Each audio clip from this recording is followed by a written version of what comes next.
You don't need to throw out your entire kitchen. You need to stop using the wrong pan at the wrong heat, with the wrong oil, in an unventilated room.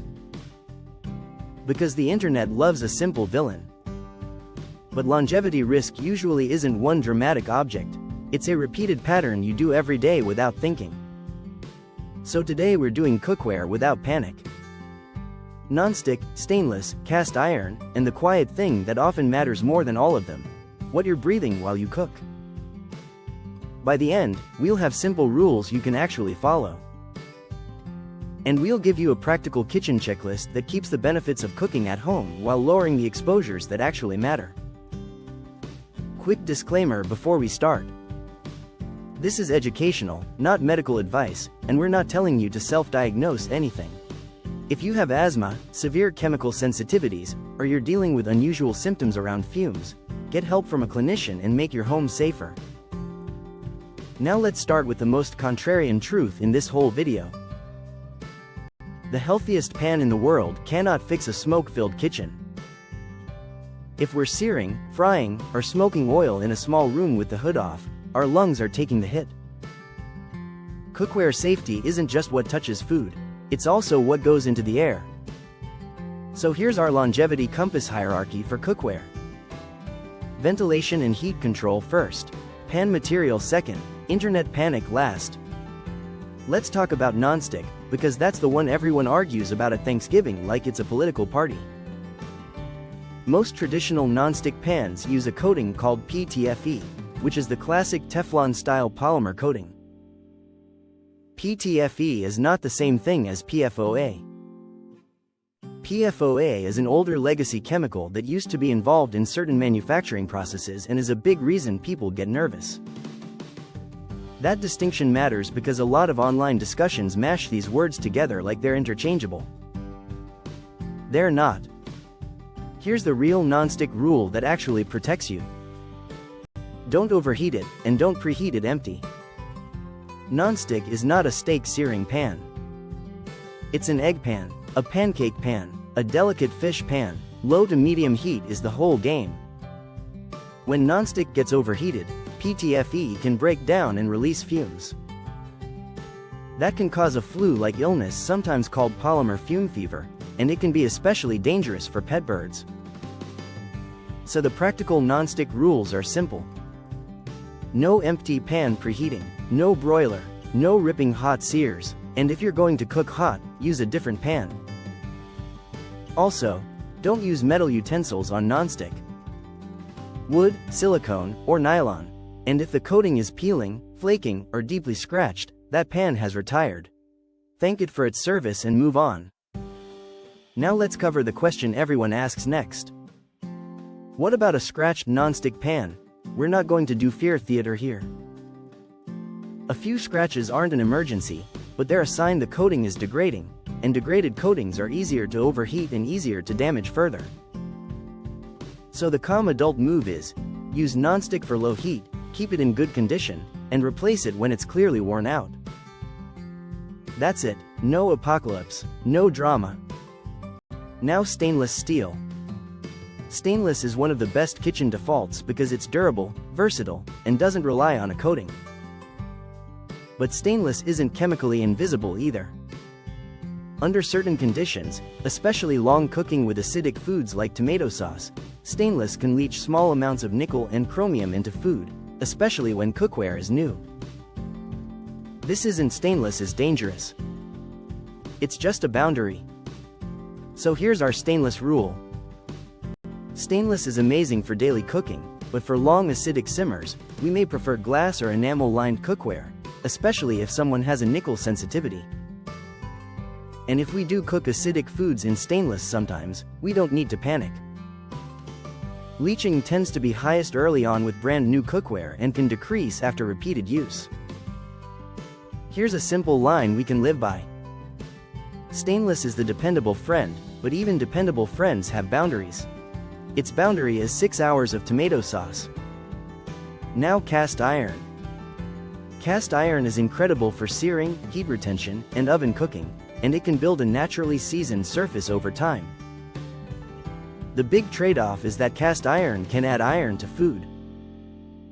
How much depends on the food, acidity, moisture, and cooking time. For some people, that's a feature. For others, it's something to be mindful of. If someone struggles with low iron, cast iron can be a gentle assist. If someone has iron overload, very high ferritin, or a condition like hemochromatosis, frequent cast iron cooking, especially with acidic foods, may not be ideal without clinician guidance. So our cast iron rule is, use it for high heat and short cooking. For long tomato sauces, wine reductions, or vinegar-heavy dishes, consider enameled cast iron, glass, or stainless instead. Here's the funny truth. Cast iron is not toxic. It just has one job it takes very literally, adding iron. Now, before we get to the best pan, we have to talk about oils. Because a lot of what people fear about cookware is actually a heat and oil problem. If oil is visibly smoking, that's not just a smell problem. That's a chemistry and air quality problem. When oils overheat, they break down and can produce irritating compounds, including volatile aldehydes. And those compounds can end up in the air we breathe while cooking. So our rule is not never cook hot. It's don't cook past the smoke point like it's a lifestyle. Smoke point is the smoke alarm, not the whole fire science textbook. But when oil smokes, our kitchen is telling us to turn it down, ventilate, or change the approach. This is where people get confused, because they think smoke point is the only thing that matters. In reality, oil stability depends on multiple factors, including the oil's fatty acid profile and how it behaves under heat over time. So here's the practical, non-nerdy oil rule set. Use moderate heat most of the time. Avoid visible smoke, don't reuse frying oil repeatedly at home, and pick oils you tolerate well for your cooking style. Now let's talk about the most underrated cookware tool in the whole kitchen. Ventilation. Cooking creates indoor air pollution on all stove types. And with gas stoves, there's the added issue of combustion byproducts like nitrogen dioxide. So the longevity move isn't only buy a new pan. The longevity move is, turn on the range hood before the smoke starts. Use the back burner when you can. Back burners are often captured better by the hood, and that one habit can meaningfully change what stays in your kitchen air. If your hood vents outside, great. If it's a recirculating hood, it can still help with some particles and odors, but it's generally less effective for gases, so opening a window during high heat cooking is a smart move. Here's the line we want everyone to remember. The internet wants you to fear the coating. Your lungs want you to turn on the hood. Now we're going to give you the risk ranking that keeps this sane. Because cookware safety is about attention allocation. Highest practical concern in most kitchens is poor ventilation, repeated oil smoking, and frequent high heat frying in a small closed space. Second tier is overheated nonstick and old peeling coatings. Another real concern that deserves attention is imported or mystery cookware that may be flagged for heavy metals like lead. That's not a trendy internet fear. That's a concrete safety issue when it happens. Moderate concern is long acidic cooking in new stainless if someone is nickel sensitive, and frequent acidic cooking in cast iron if iron overload is a concern. Lower concern is normal use of stainless, well-seasoned cast iron used appropriately, and intact nonstick used at low to medium heat. So what should we actually own? Here's a simple, boring, and safe longevity kitchen setup. One stainless skillet and one stainless saucepan as the daily workhorses. One cast iron or carbon steel pan for searing and oven cooking. One enamel-lined pot or Dutch oven for acidic long simmers. And one nonstick pan for eggs and delicate foods, used correctly at low to medium heat.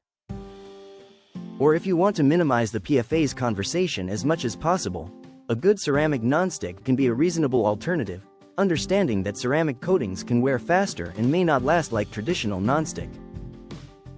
Now we'll give you the most useful behavior rules, because behavior beats shopping. Rule 1. Never preheat nonstick empty. Rule 2. If oil smokes, turn heat down and ventilate. Rule 3. Match the pan to the mission: non-stick low heat, stainless daily, cast iron for searing, enamel for acidic long cooks. Rule 4. Stop treating high heat as a personality. High heat is a tool, not a default setting. Rule 5. If you're doing high heat cooking, use the hood and use the back burner. And if you can crack a window, even better. Now, a quick reality check. The biggest longevity win in the kitchen is cooking more at home with whole foods, not living on ultra-processed convenience meals. So we're not doing cookware fear that pushes people into eating out more. We're doing cookware clarity that makes home cooking safer and easier. Here's a simple 7-day kitchen upgrade challenge we can all run. No shopping required unless something is truly damaged. Day 1. Turn on the hood every time you cook, even for quick stuff. Day 2. Move high heat cooking to the back burner. Day 3. Stop smoking oil. If it smokes, lower heat and reset. Day 4. Retire one pan that is clearly peeling or flaking. Day 5. Assign each pan a job: eggs, sear, sauce, simmer. Day 6. Do one meal with moderate heat the entire time and notice you still get great flavor. Day 7. Take inventory of what actually improved your kitchen. Most people will find the biggest win wasn't a new pan. It was better air and better heat control. Let's wrap this with the longevity compass bottom line. You don't need to throw out your kitchen. You need to stop donating daily stress to your lungs and your gut through preventable habits. Nonstick can be used safely when it's treated like a low to medium heat tool and not overheated. Stainless is an excellent default, with a small caution zone around long acidic cooking for sensitive people. Cast iron is great, but it can add iron, which is either helpful or not depending on your iron status. And the unsung hero is ventilation, because what we breathe while cooking may matter more than most people realize. If this episode helped, hit like and subscribe. Check the description for tools and affiliate links that match today's episode, plus our Longevity Compass Amazon KDP book. And drop a comment. What pan do we use the most, and what's the one cooking habit we're changing this week? We'll be in the comments helping you keep the kitchen calm, safe, and longevity friendly.